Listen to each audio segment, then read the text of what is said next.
Hello and welcome to the United Kingdom of Christ podcast. I'm your host, Glenn Griego, and I'm coming to you from the beautiful Denver metro area.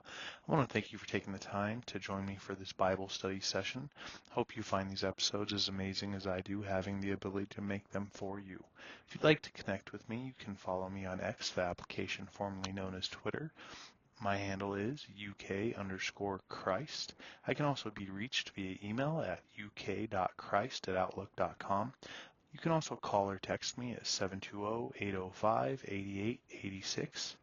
Please don't hesitate to reach out with any questions or comments, anything I can do within my power. I'll be more than happy and grateful to hear from you.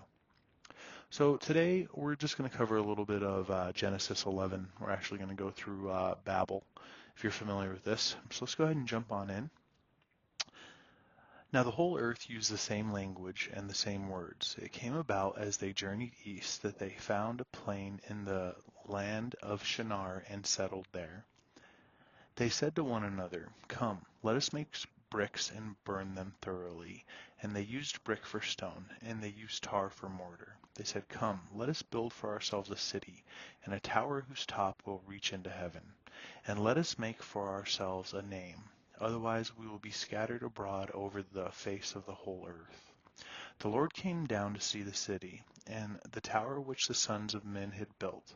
The Lord said, "Behold, they are one people, and they all have the same language." And this is what they began to do.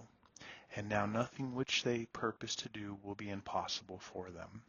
Come, let us go down and there confuse their language, so that they will not understand one another's speech. So the Lord scattered them abroad from there over the face of the whole earth, and they stopped building the city. Therefore its name was called Babel, because there the Lord confused the language of the whole earth, and from there the Lord scattered them abroad over the face of the whole earth. So for me, this is truly amazing. I always ask this, and the reason I ask this is Genesis is really, in my opinion, obviously creation, but it's also a test of faith. What do you actually believe in? Do you believe that the Lord has the type of power to actually do this? And in my heart, I know He does.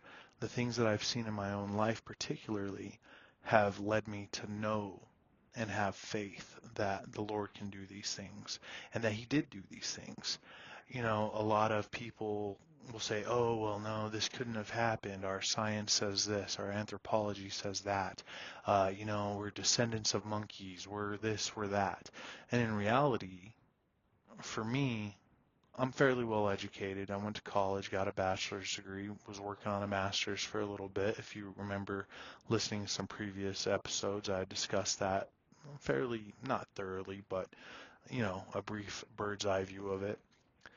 But a lot of people will take other people's word as gospel instead of the gospel as gospel, and instead of the Lord's word as the word. And we'll sit there and we'll say, well, science tells us this. Darwin said that. Galileo said this, Copernicus said that, Aristotle said this, and we'll just keep going from scientist to scientist, philosopher to philosopher, and we let them mold our opinions and our belief system. And truly, like I said, this is a challenge of faith. I do feel that the more spiritually mature you become, that these are the type of stories that a lot of folks may not believe, but hopefully in your spiritual maturity, they will be the stories that you believe, that you know, like, hey, this is the truth. The Lord did see us all together as human beings, creating one city. We had one language. And then the Lord said, no, this isn't how it has to go. We're going to go ahead and just whoosh. And everybody was scattered. And everybody's speech changed. So it's really a choice. Once again, it's faith. And it is a challenge of faith. Do you believe that the flood actually occurred. Do you believe that Jonah was actually inside the whale, or the sea monster, the sea serpent, whatever you want to call it?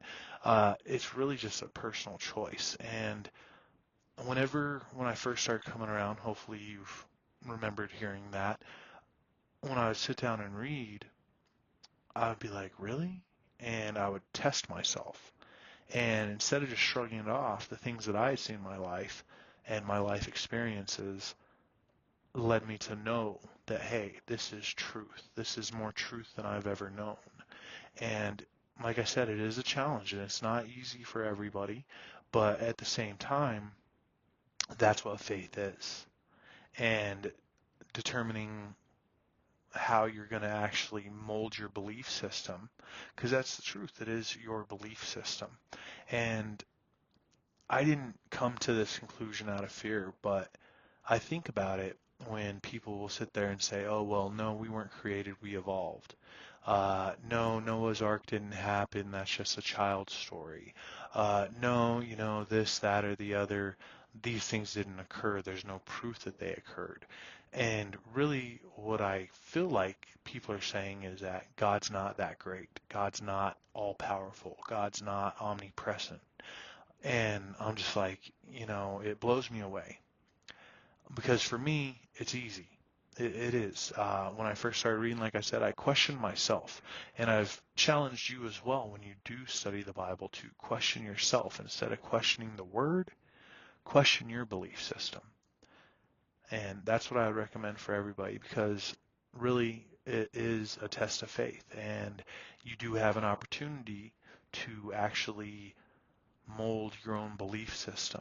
And I do hope that you'll come to the same conclusions about the truth found in the Bible versus what, all these historical ancient scientists and philosophers, and even today, a lot of scientists. I was very blessed to have an amazing education and and I didn't attend, as you know, I didn't attend a Christian university here in Denver.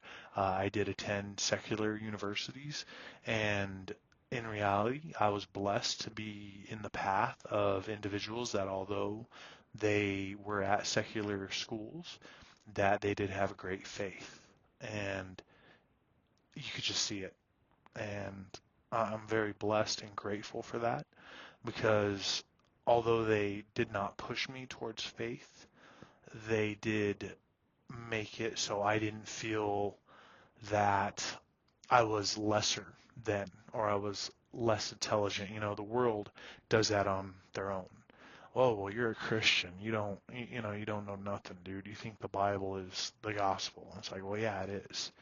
And a lot of people in the world will call us down for our beliefs and for our wisdom and our knowledge. And I don't want you feeling like that. There's a term, stand upon the word, or a saying. And I hope that you'll choose to stand upon the word, even when times are tough.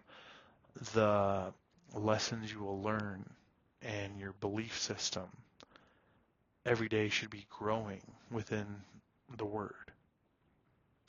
Once again, my name is Glenn Griego, here for the United Kingdom of Christ podcast. Just want to thank you again for taking a little bit of time out of your day to discuss the Tower of Babel. Once again, if you'd like to connect with me, you can reach me on X, the application formerly known as Twitter. The handle is UK _Christ. I can also be reached via email at uk.christ@outlook.com. Please feel free to call or text me as well, 720-805-8886. Have a blessed day.